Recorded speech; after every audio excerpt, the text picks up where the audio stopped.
All right, well, welcome to the podcast. This is my great friend, Troy Carter. We golf together a lot, Air Force vet.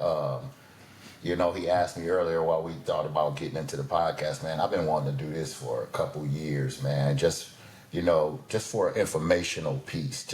Like me and you talk about people not understanding, that for black kids, the military can be great for them while we've been taught don't go into the military, the great things that it's done for myself and yourself, give my friends who work at community schools who nobody know or anything like that, a platform to be able to come on and, talk about the things that they do, just for the everyday, ordinary person, even Cam, who works as a cook in Right. the hangar, but people don't know he owns a building in Ben Harbor, just to give, a platform for people who don't have that, necessarily a place to be able to go and express themselves. Right. So, and we named it Winning Regardless because I want people to be able to tell their story of perseverance, the things that they've been through where they could have given up, but instead of giving up, they chose to keep going so they can win, that they can come out on top. So, so thank you, Stephan Carter, for deciding to be a guest on Right. We're going to call you Troy. We call you on the golf course, but I'm out there whooping you. Thanks for being a guest on our podcast. For sure. So the first question I want to ask you is, what are you most proud of? Oh man, so many things. But I would guess I have to think that, other than, my family and stuff like that, I'm proud of my military career. I did 22 years in the Air Force and been to so many places, met so many people that I know that if I didn't join the Air Force, I would have never gone. I would have never met these people, been these places, and have all these experiences. So, I pay homage to that. I love me wall in my bed. In my basement of my house that has all my plaques and certificates and all that kind of stuff. It makes me proud, to kind of see that and know that I was able to do something like that, accomplish, that I joined, stuck to it and was able to do 22 years and I'm proud of it for sure. That's awesome, man, because I feel the same way about my military service. It wasn't as long as yours, but I still feel proud of the fact that, I served for this country, and not only that, I served for, my friends and family, and like you said, having a group of friends and that I served with 30 years ago, we still on text with each other. They're going to actually be on here and, meeting you and then having a common bond as far as the military goes, So how has your military experience, shaped you and played a part in your life today? It's funny you asked that. I was sitting around with some guys this weekend, and we were talking about the same thing. I was talking to my uncle, one of my cousin's husband, and another gentleman that was that's a member of our church. And then we were all talking about our military experiences. My uncle, he was in Vietnam. My cousin's husband, he was over in Iraq. And me and him were in kind of around the same time, and almost at the same places. And we talk about when you go through basic, how it changed you. It makes you more professional, more respectful, and more kind of appreciative of things. You know what I mean? And it's just like, when I go in, even today, I still fold my shirts the same. So do I. You go into my closet. There's my pants, my shorts, it's my pants. My long shirts and my long sleeves. And make up the bed. Right. That's the first thing I do too. You know that story. Yeah. And it stays with you. Those customs and courtesies. And be respectful and have being able to recognize. Like a rank, structure, and be like, okay, who's the boss and and who you answer to and stuff like that, and it gives you that understanding of that whole process, and I contribute that to that, because a lot of people don't, young people is kind of missing, I see that, when I go to my wife's school, and I sit there in her class, and there's like no respect for the teachers, and it's like, I remember it's just, going through school, and you had that. You had those kids that are like that. Then you had, But there was only one or two. yeah, but now it's like, it's almost like the whole class, Yeah. you know what I mean? And so and I won't say that I was lacking that before I came in the military, because I had that, kind of like, growing up, and from my family background. My mom is a single parent and stuff. So I had that respect, but it just kind of fine-tuned it, and then the respect, was kind of there, for authority and respect for my elders and stuff like that, was always there. But the structure of it all and just, taking more responsibility for it. Being responsible for my actions and stuff like that. Yes, accountability. Yes, definitely taught me that for sure. Yeah. So what about your military career made it so meaningful to you? Because I know, one of the things that made it meaningful to me, other than the relationships, was being proud of, going through the things that we went through and coming out on the top of the hill. So, what makes your military so proud, so meaningful to you? I would have to say just the excuse me, the some of the I guess man, how can I phrase this? But some of the positions I held, Right. I would have never thought, kind of going in that I would have ended up where I was at. Right. I first came in, refueling aircraft. That's what I was doing, and it was fun. Yeah. The guys were cool. Our supervisors were cool. It was a real laid back job, and enjoyed it. I did it for my first 6 years, when I was in the Air Force, and then they forced me to cross train. We had an overage in our career field. We had too many people in the career field at the rank that I was at. So the way the Air Force kind of equalizes that out was that they say, okay, we only can have so many at this rank, so any overages have to go find another job. Right.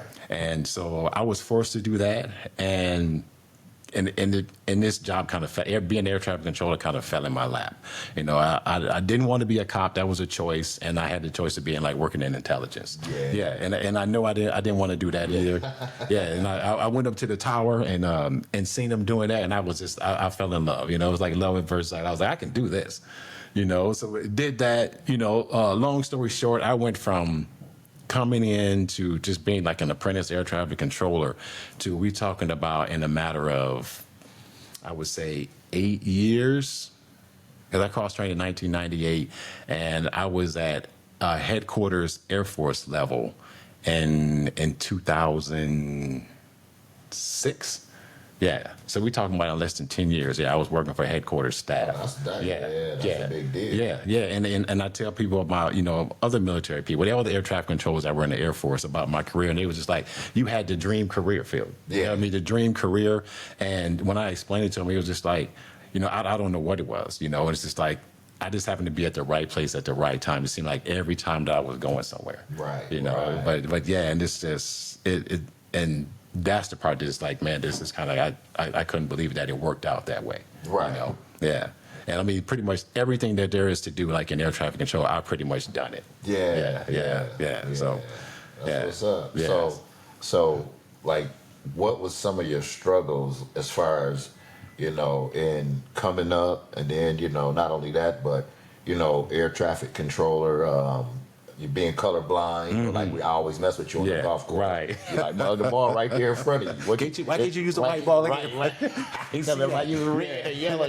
Well, I can't see that. That's that right on it.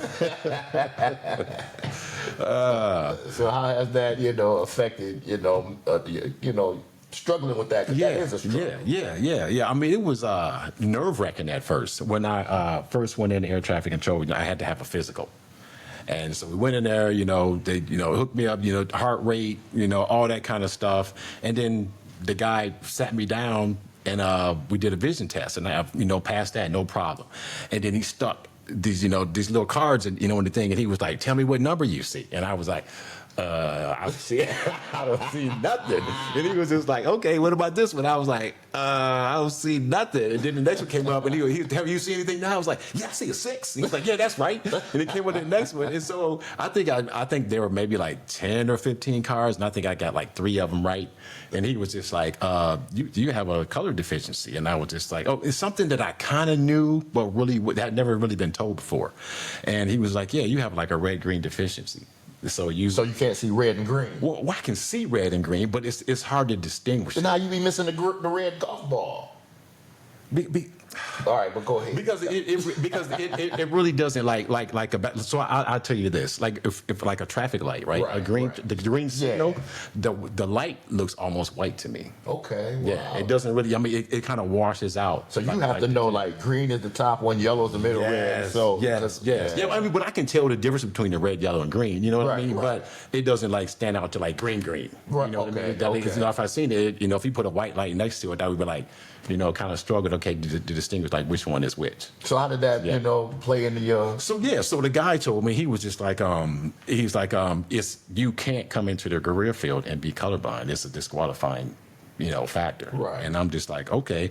And then so he asked me, he was like, how bad do you want to be an air traffic controller? And I was just like, I want to do this. You know what I mean? Because I know if I couldn't do this, then I had to go be a cop. Or work in intelligence, and I didn't want those two. Yeah, so I told him, I said, hey, I want it. And then he was like, this is what I'm going to do. He said, I'm going to pass you. He said, but know this, that every year you have to have a physical. And when you come back, somebody may catch it. And you may be disqualified from the career field. And so I'm just like, okay. Well, I was like, hey, I'm rolling the dice. That's it. You know what I mean? They catch me, they catch me. And it happened to work out that the rest of the time that I was at that base, when I went to go have my physical, that guy was there. And you ain't crashed no plane. No, didn't crash the plane. Didn't crash no plane. So every time I seen him, he was just like, he knew me. You know what I mean? Because of that. Yeah. And so we would just do all the stuff. We skipped the colorblind, and he would just pass me. And then it finally got to a point to where I would say maybe like 8 years down the road, I ran into this colonel, and he was doing my physical, and he was like, he did the test, and he was like, you're colorblind. I was like, yes. And he kind of looked at me. So now I'm talking to this colonel, and I'm just like, oh man, the ride is over. I'm done. And he's just like, you've been doing this for, almost 10 years. He said, have you ever had a problem? I was like, nope. He said, does it affect your job? I said, nope. And he was like, I'm going to give you a waiver. He said, I'm going to give you a waiver for like the rest of your career. You don't ever have to do this colorblind test again. Oh, man. Yeah. And after that, I never had to do it again. Every time they would go and they would look at my thing, they was like, oh, you got a colorblind waiver. Yep. Now, coming up as a kid, like, did you have issues struggling with finding that out? And, like perhaps you and your friends are playing, remember red light, green light, and all that. But it really didn't. I can recall like sometimes like when I was in school, we have like the crayons, and the teacher would be like, give me the red crayon. I'd be like, yeah, this one? It's brown. That would be like, that's green. And I'm like, okay, with this one, and so that was the only time that it really kind of affected me. But it really didn't affect me because it was kind of one of those things that was like, the teacher knew, but nobody else. I never got like teased about it or anything like that. So it really didn't bother me, but sometimes like picking out clothes and stuff, and be like, is this match? And then my mom be like, why you got that pink shirt on with them? It'd be like, I don't know, I grabbed the wrong shirt, so it was all trying to make excuses and stuff like that. Yeah. All right. So now, what work are you doing now, and what happens behind the scenes that people might not know about? Yeah. Well, still air traffic control, still, being able to do that, and that's a blessing, to kind of still, and as you get older, your sight kind of goes, and stuff like that. But I'm fortunate enough to still be able to do that. Some of the things, like you said, happens behind the scenes that not too many know. I mean, everybody been hearing in the news, everything that's been kind of going on at Newark and stuff like that. But you deal with some of those things. There's some places you have equipment outages, right. and where you lose radar, and you try to make it as transparent as possible to to your customers, which are the aircraft, that are out there flying around. It's like, yeah, you let them know, that, hey, we lost radar and there's certain procedures that we have to follow, when such things happen. But other than that, something like that happening, I mean, every day, I mean, just the work, if you come up in the tower and see how the people that up in there are kind of working together and how to coordinate stuff, how we coordinate with other airports, how we coordinate with other facilities and other radar facilities and other towers and stuff like that. Coordinate with vehicles moving on the ground, and aircraft moving on the ground. So, they're not running into each other and they're not being in places where they're not supposed to. So it's kind of like the analogy though that I kind of referred to, like you see a duck on water. He's just moving along real smooth, right. But the feet, underneath are, like kicking like crazy, Right. It's just like, and you don't notice that, and if that's something that's unknown to the customer, to the pilot when flying by, then we did our job. I mean, there's times, where we have close calls, and stuff like that. And unfortunately, sometimes, that there's, tragic accidents, yeah. But it happens though. I mean, especially at busy places, there. Human error comes into play, right. And that's all. That's one of the things that's always going to be there. But you try to avoid that, to the maximum extent possible. But sometimes you can't.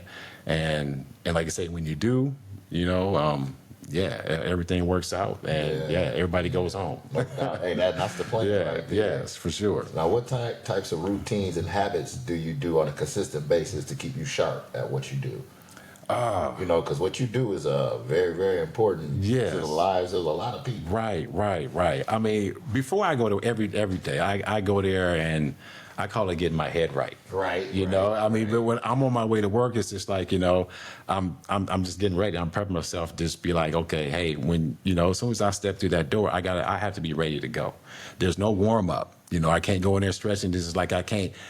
Go in there and get ready. No practice. No, I have to be ready. Right. It's just one of those jobs that I have to do it to 100% every day. Right. If I do it to 90%, somebody may die. Right. So and that's the mentality I go in there with, is that, hey, I can't be less than 100 today. Right. It has to be all day, every day, 100%.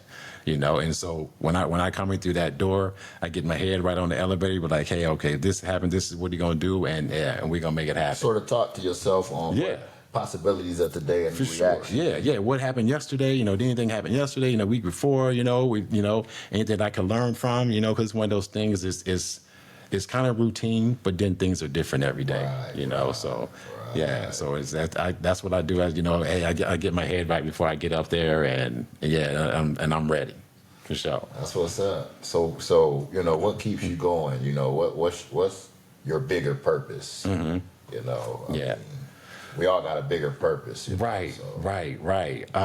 Man, it's the love of the job. I mean, I love doing it.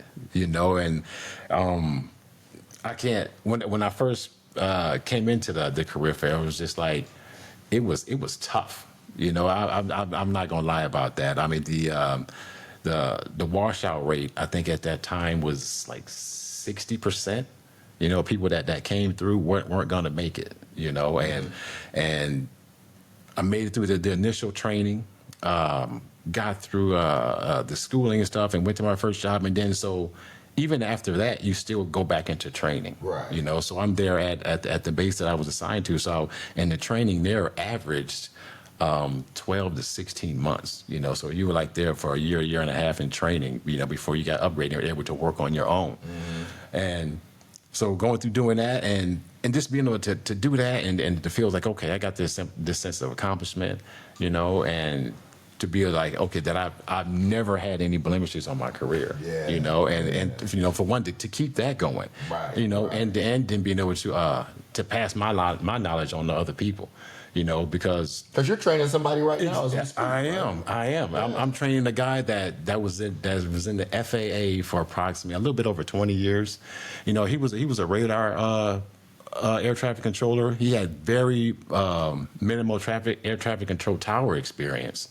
And so now he's come to this facility where we're at, and it's pretty busy. Right. Yes, and this guy, I mean, it was kind of worrisome because when he got there, he didn't even know kind of like the basic stuff, you know. And we're just like, okay, you know, and we're not designed to train somebody from ground up. Right. You know what I mean? We need somebody that's coming in that has the experience that we can come in here and be like, hey, this is the runway. Yeah, this is the runway. This is the way we going. You know, let's do this. You know, but this guy, I mean, it's baby steps. Hey, this is the runway. This is the aircraft. These are planes. You know, it's almost like that. It's almost that bad. And so now we would train this guy, and I went to my manager and told him, it's like, hey, you know, the way we're training this person isn't working. You know, he needs one-on-one type training, and I told him that I would do it. I was like, hey, I'll step up and do it. You know, I'll you know, take him under my wing and train him every day. That way, he's not hearing different stuff from, there's 6 of us. So he's not hearing, hey, this is the way this person does it. This is the way this person does it, you know, and this other person does it another way. He's, you know, like I told him, I said, hey, from now on, it's going to be one band, one sound. That's it. You know, and he hears from me, and he says, well, such and so should. I say, well, if you don't hear from me, then you don't do it like that. You know, because I don't teach him technique. I teach him what the book says. You know, this is what the book says, and this is what I'm going to teach you. You develop your own technique. I'll show you what mine is, but you develop your own. But when we in here, you're going to do it by the book. Well, we need him to pick it up because he messing with our Monday through Wednesday. Right, I know, right? Yeah. And I'm not going to be able to be back there until he's done. Right, until he gets it, you know what I'm saying? For sure. Be like, hey, man, he ain't going to Right, yeah, we done it. So what type of a feeling does it give you knowing that you have, you know, not just lives, but many lives in your hand? Like, you're responsible for people actually landing planes, and if anything go wrong, that can be a tragic situation. So, like, how does that make you feel every day? It's a good feeling, you know what I mean? Because you get an immediate response to your actions. You know, the things that I'm doing, it's just like when you bring you guys in, and it's to me, it's I get a rush from it. Right. You know, they say you have to have an A-type personality to do it. I don't really feel that I do. I mean, I can become that type of person when I need to, but other than that, I feel like I'm pretty laid back. But yeah, I mean, it's definitely a sense of accomplishment knowing that you may be talking like to 10 aircraft at one time, and you know, whether it be, you know, a plane with 2 people in it, or you may be talking to an airliner, you know, with 50 and 100 people on it. Right. You know, so knowing that that a pilot, you know, he's responsible for, you know, for whoever's on board this plane, but now I'm responsible for his people, and the plane next to him, and the plane, you know, following behind him. You know, and getting them all home safely, you know, and knowing that I can go home safe. You know, I mean, and sleep good at night, knowing I did my job. You know, so, and it's just like, I mean, there were no close calls. Guys came down, people going home, seeing their families or whatever they need to, you know, go do. And and it feels good. Right. You know, I mean, just knowing that, and this, you know, and like training this guy, you know, and then passing on that knowledge to him. You know, because I'm not going to be doing this forever. You know, and then he may be able to pass that on to somebody else that comes, you know, in our footsteps. I'm hoping, man. I got both fingers crossed. And my manager came up to me today. He was like, this is his last week. And if he don't get it this week, then, we may have to get rid of him. So I was in there from 8 o'clock this morning till around like 3 o'clock, just going at it with him all day. Going at it. Yeah. So what are some of your, you know, or your one favorite quote? Like, for me, one of my favorite quotes is you know, sending the elevator back down. You know, that's why I like to help. You know, the most vulnerable. You know, so like, as far as a, you know, quote that helps you keep a moral compass, or that you know, what? It's it's my tattoo. I mean, I have a tattoo of the Serenity Prayer, you know, on my arm, and that keeps me motivated, you know, and that is it keeps me grounded, you know, with my my physical being and my spiritual wellness, you know, and it kind of keeps those two together. Now, when did you know what I'm saying, like get into the serenity aspect of, you know, I mean, I'm pretty sure that you felt it as younger, you know, we felt it, but when did it become your spiritual guidance, so to speak? I got this tattoo about 10 years ago, and you know, going through, you know, some rough times in my life, you know, and And, being young and, making some decisions, that I felt that I, I look back on, and was like, hey, I could have done better with that. And so that's why I seen the quote, and before then I wasn't really familiar with it. Right. And then I can't recall where I seen it at, and I was just like, and it just kind of stuck with me for about a month or two, and talking to my mom, and dad, and other people that I kind of look up to in my life is like, hey, son, you need to get your life right. You need to stop doing this, as they would tell me, you put away those childish things, but, and I seen that, and I was just like, you know what, this is what I want, and I got the tattoo. I showed it to my mom, and she was just like, well, I hope you mean it. Right. Don't just, you just put that on your arm for no reason, but I hope you mean it. I was like, yeah, I do. And ever since then, that's something that I try to live by. I see it every morning. I get out of the shower and I see it every morning, and it reminds me, that, hey, this is how we want to start today. This is kind of like the thought process we want to have, and, that's my prayer. Now, see, I thought it would have been, don't let the smooth taste fool you. Since that's what you always throw it out at us. No, that's for the commercial break. Yeah. I'd like to get a shout out to Woodford Reserve Bourbon. That always goes down nice and smooth. Yes, it does. Well, you can also have an old fashioned. Right. But, we kind of like it neat. For sure. So, going over all of these things, what are some other things that you would like people to know about Stephan Troy Carter? Tell us some things, that if you had any advice that you would want to give, let's just say a young kid that's out there that heard your whole story, who didn't think that working in avionics was even possible because they don't know about becoming an air traffic controller. They only think of being pilots because, a lot of our young children or young kids, they really, like what I do, they don't know that these things are possible. Right. My first thing would be to don't give up. Don't give up on your dream. If you know and you feel something that you want, chase it. Continue to chase it. To go hand in hand with that, don't just take no for an answer.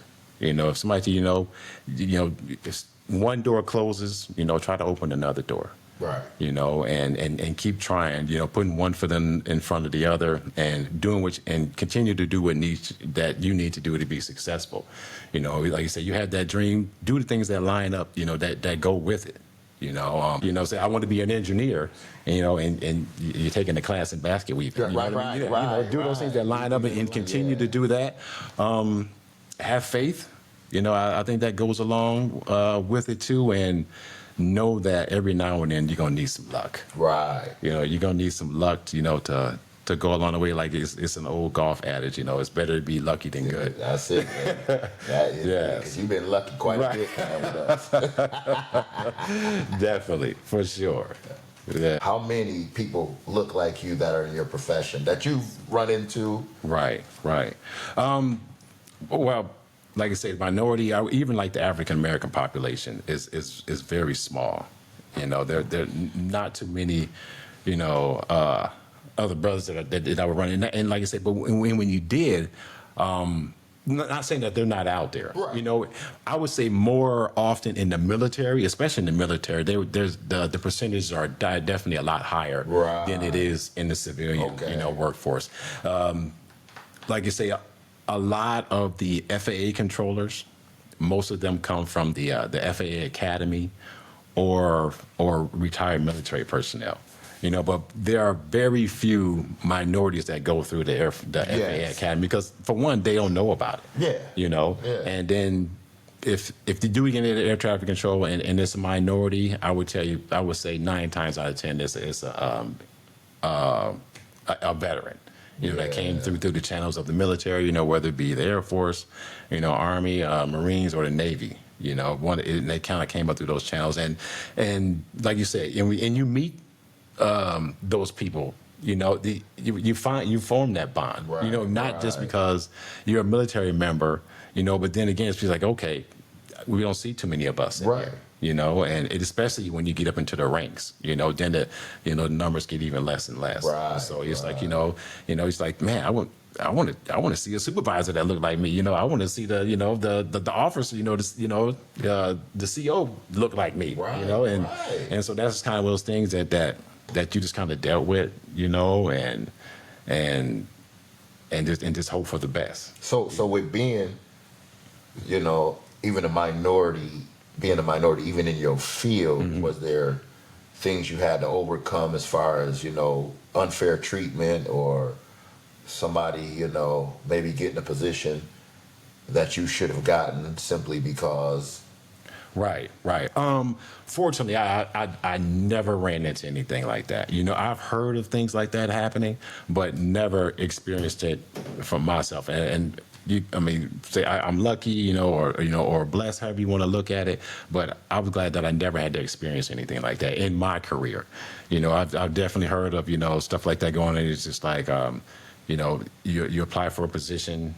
And all of a sudden, it was like, oh, how did that person get the job? Right, And right. it's just like they didn't have the experience, and stuff like that. Or you have people that had more experience that were kind of overlooked, And like I say, it does happen, and I've heard of it, but thankfully, I never experienced it firsthand. I wanted you to ask about why he joined the Air Force in the first place, and also then his transition from military to civilian. Now, I know why I joined the military because, I needed it at that time. What was your reasoning behind joining the Air Force? It was kind of a spur of the moment decision that I did. I knew that I wanted to get out of town where I was born and raised, as I say, from Rockford, Illinois. And coming out of high school, I really didn't have the feeling or drive to want to go to college. Yeah. I don't know why, but it was one day the recruiters were at the school, how they used to come through and sit there, and all of us And the brochure. Exactly, yeah. So they had some guys, that were there that graduated the year prior, and they came back, in uniform. They was talking to everybody about it. It was the Army and the Marines and the Air Force recruiter were there. Army, and Marine guys are standing there at attention, Like, forget that. Yeah, and I'm just like, I don't know about that. But even then, I really wasn't paying any attention to it. And then I seen the Air Force guy, he just kind of sit back, by himself, sit back in the chair, just kind of letting people come to him. And I'm just like, okay, and that kind of drew me to that. That's kind of laid back personality, drew me to it. So I went and talked to him, and he was just like, kind of gave me the information like everybody else. He's like, what you want to do? I don't fly a plane, you know what I mean? And he was just like, Well, that's what we are. Yeah, and he was like, you ain't flying no plane. I was just like, man, this crushed my hopes and dreams, So I'm just like, all right, so he explained the process to me, what I had to do.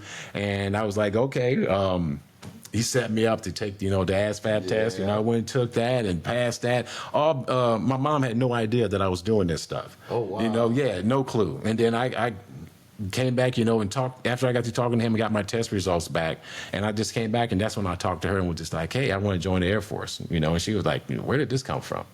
And then I just kind of told her what happened. She was like, what, you been doing us? And I was like, yeah, I just wanted to see if I would even be eligible, before I came to you and talked to you about it. And and kind of like the rest is history after that. And she told me, that if that's what I wanted to do, then to go ahead, and pursue it. And we talked about some things, and yeah, she's always been my biggest supporter, my number one fan. Yeah, Every morning. that every morning for sure. Yes. What was the other one? Mm-hmm. Transition out. So transitioning out after 22 years, that's kind of institutionalized. For sure. So, after you got out, how was the transition, to civilian life? One of those things, it kind of fell in my lap again. I got out, at the time, I didn't know what I was going to do, and I got offered a job working for the security police, at this base, and I was going to accept that, and I was like, okay, that's not bad, it's a step, because I wanted to be like in the GS, kind of thing, to kind of get a government job, and just kind of go up the change, with the, being a veteran and stuff like that. Yeah, so I was kind of messing around, and And I got a hold of this company. The company that I work for now is Midwest. And they told me, they was like, hey, you just possibly you can get a job, over here in Guam. And I was just like, okay. And so ended up going over there, and long story short, ran into one of the guys that was there and told me that they needed a spot. And I was just like, okay, this is working out pretty good, Right, Right. And right. so I told him he told me to send his manager my resume. So I sent her my resume, and she called me that same day. And this was on a Friday. We were out golfing. That's how I ran into the guy. I sent him my resume that I think that following Monday. She called me that same day and told me to come in the next day for an interview. I came in there, did an interview that Tuesday, and she hired me right there on the spot. And did you stay in Guam? Yes, Or- yes. So I was in okay. Guam there, and the whole time I was there for about 4 years altogether. Yeah, so started there as just being as a regular air traffic controller there. The woman that was the manager, her husband was in the Air Force. They left. They ended up leaving. But they PCS to another location, and she offered me the manager job. And so I was like, okay, and I did that, and yeah, that was one of the sweetest gigs I ever had. So how'd you end up in Battle Creek? Was over there for 4 years, and my daughter, being in Guam, it was like an 8-hour flight just to get back to the West Right, Coast, right.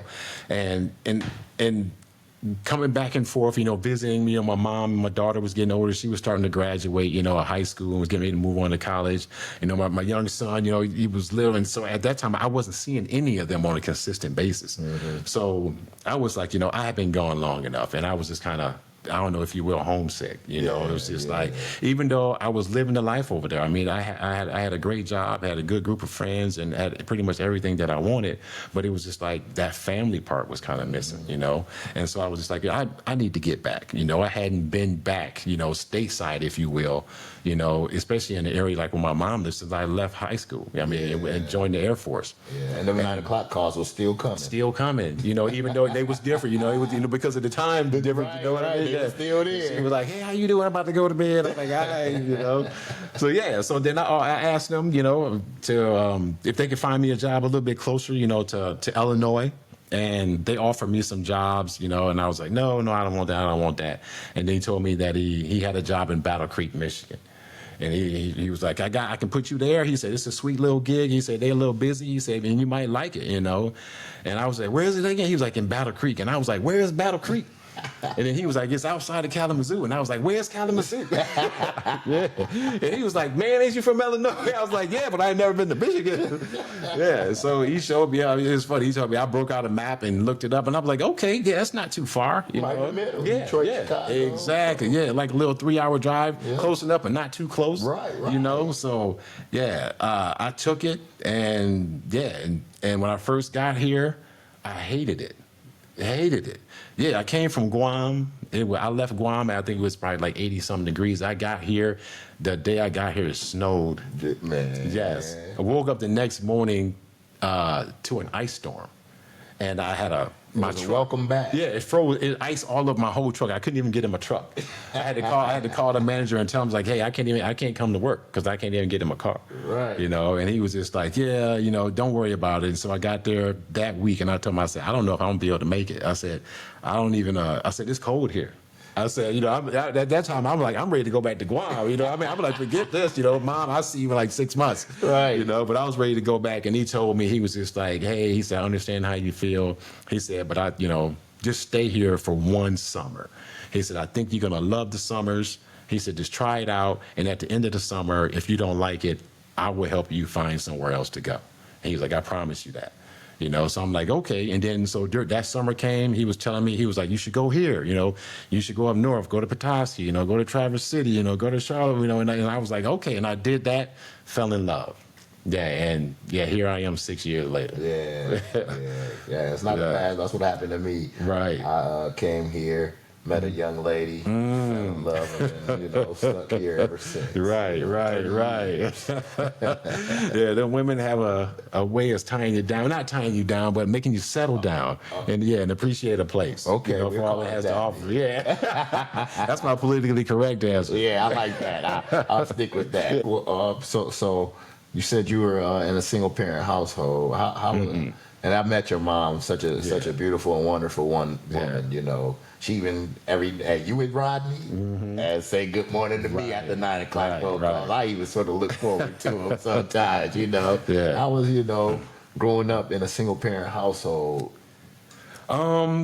It was very good. I really didn't. I as a child, I really didn't think of it as being, I'm a single parent. But people would say that, you know what I mean? Oh, you're the only child, you spoiled. And I was like, my mom didn't spoil me. Yeah. I got whoopings just like the rest of y'all. I didn't spoiled at all.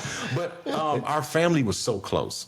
We were all at, I was all at my grandmother's house. That's where that was the meeting spot. Yeah. So every weekend, everybody was over there. Everybody was getting together. I lived right around the corner from my cousin. And me and him were tight. We grew up together, and so he was like my brother. Right. So I really didn't miss having a sibling because he was always there. And he had and he had a sister, which is like, she was like my sister, and growing up, so we all kind of ran together. And then as we got a little bit older, our other cousins, when we were able to kind of like to move around, get around on our own, we kind of grew up together, and kind of hung out. So it was, my mom did everything that she could. I mean, she made sure that I had everything, I didn't want for nothing. Right. You know what I mean? And that's the type of mom that she was, and my hat goes off to her every day. That's why it's like, hey, doing that, I know it wasn't easy. Having to raise a man child on your own. That's it. You know what I mean? Dear mama. Yes, yeah, for sure. But then but I was not without father figures. My uncles were there. Anytime I got out of line, all she had to do was call them, and they were right there. And You don't want me to call you uncle? Yeah. He used to threaten to cut our ears off. That's what he said. I'm serious. Is that the Vietnam uncle? Huh? No, it was a different uncle. Yeah, and you would have you remember those electric carving knives? Yeah. He would put that on your ear, and he'd be like, if you do that again, I'm gonna come and cut your ear off. And he'd be like, Blade, crying. It'd be like, yeah. So they always had me on the straight and narrow. Whenever I got out of line, which wasn't a lot. I felt I was a good kid. My mom said I was a good kid. I didn't get in trouble a lot. But yeah, I mean, and I'm glad she was there. I mean, she did an amazing job with me, and I can never thank her enough for that. Yeah. Like you said, I mean, when we went through our struggles, like I said, I mean, I've been there, I know what it's like to have, no electricity and, stuff like yes, for sure. I've been there, done that, but we prevailed, and She didn't make you didn't feel not poor, but you didn't feel the poverty that you may have for sure. been. Yeah, definitely. Made it Yes, so, definitely. Yep. Yeah. I mean, it was like I say, it didn't feel like that. If somebody asked me, were you poor? Like, no, we wasn't poor. Right. You know what I mean? And I won't say that we were poor. I mean, it was just like every now and then, it'd be like a little late on this, a little late on that, but then boom, everything is right back in order. So it wasn't like, it was just like, going to, like an extensive period, without having things, and then if we didn't have, then the family was there to kind of chip in and stuff like that, and and when all else failed, we went to grandma's house. Right. It's always a meal Yes, there. exactly. Yeah, It's gonna be a good one. for sure. Yeah.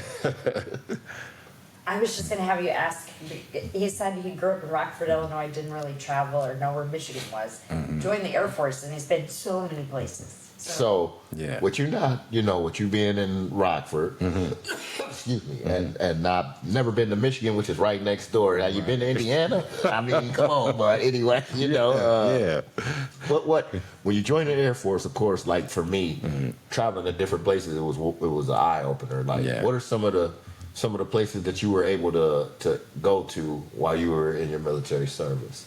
Oh man, where do I start with that? And as a kid too, I mean, we traveled a little bit, but it's just like I hadn't like really no recollection of, we were like, okay, hey, we we're going to Michigan, we're going in there, but it's like it didn't really dawn on, okay, hey, that I'm out of town or nothing like that. It was kind of like, yeah, we was at my cousin's house, so it really didn't kind of affect me that way. But yeah, but at the same time, I really didn't know where Battle Creek was at. But during my military career, I mean, it took me all over the world. That was one of the things too that I loved about it. And that I feel most proud of, because I know that if it wasn't for that, I would have never gone to these places. I won't say never, but probably would not have. I've been to Korea, to Turkey, Japan, Alaska, Australia, New Zealand, Singapore.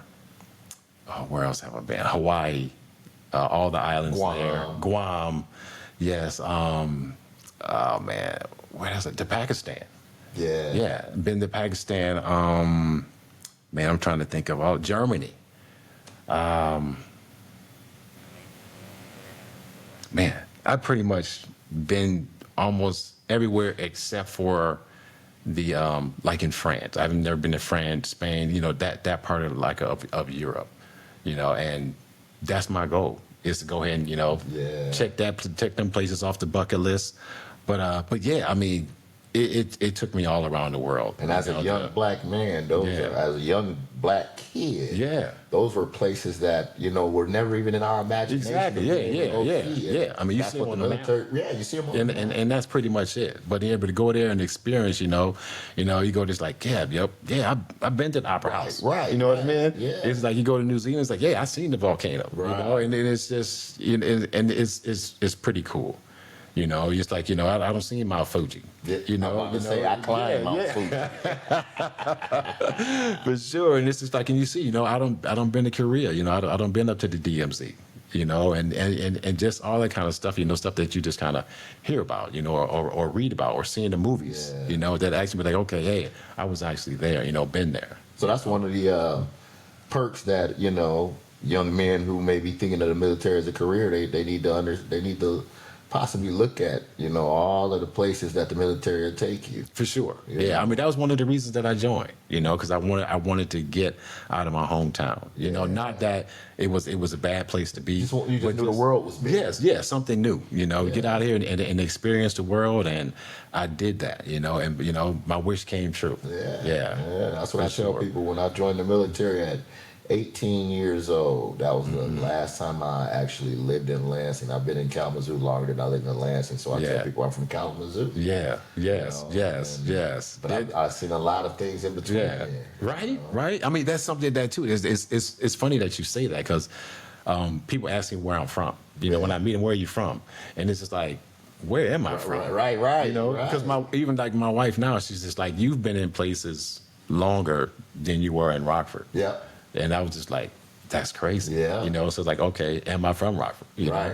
I would say, hey, I was born here, but that's the place that I relate to, and that's what I tell people. He's like, where are you from? Well, I'm from Rockford, but okay, if I've been somewhere else longer than that, what does it mean to be from there? Exactly. Yeah. But like I told you, the name of our podcast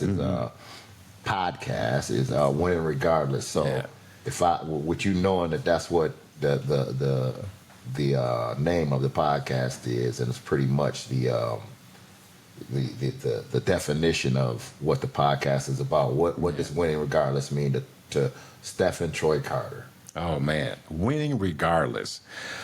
I would have to say just being successful, and I guess my definition of successful would be being able to being in a position to be able to attain everything that I need and a majority of the things that I want. Right.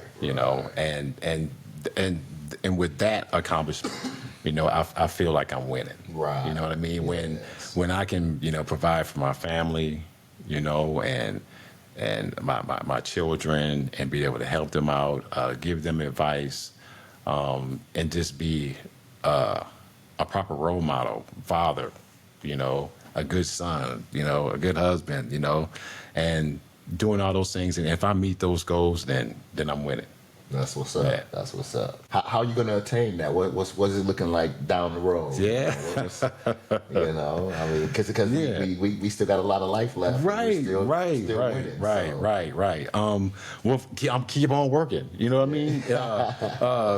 You can't retire yet? Exactly, not yet. Being the best I can be. At my job. That way. That paycheck will still keep coming in, and once it comes time for me to retire and walk away, from the ATC career field, then I want to sit back and enjoy my retirement. That's it. Look at the fruits of my labor and be able to live off that, enjoy life, be able to be there for my kids, and family, and hopefully, support them. Like my mom was there for me. I've always been there, been there for them and continue, and then I'll be, their 9 o'clock phone call every morning. Yeah, for sure. No doubt. Yeah. No doubt. So speaking of that, any shout outs he wants to give? So, we pretty much come to the end of the podcast. Is there anyone that you would like to send a shout out to? Yeah, of course. Mama Carter. Mom, hey. Hey, Mama Carter. For sure. Oh, man. Friends and family, through, all it back in Rockford. Hello to my wife. How you doing, Lori? Hope you're doing good. I've been gone all morning. Can't wait to get home and see you. And my kids, Jasmine and Stephan Jr., can't wait to see them again. Hopefully I'll definitely let them know about this, when this airs or whatever it's going to go out on, to let them know that, hey, to watch it and tell them just to hold on to the end and yeah. That's for sure. But I'd say, thanks for having me on, bro.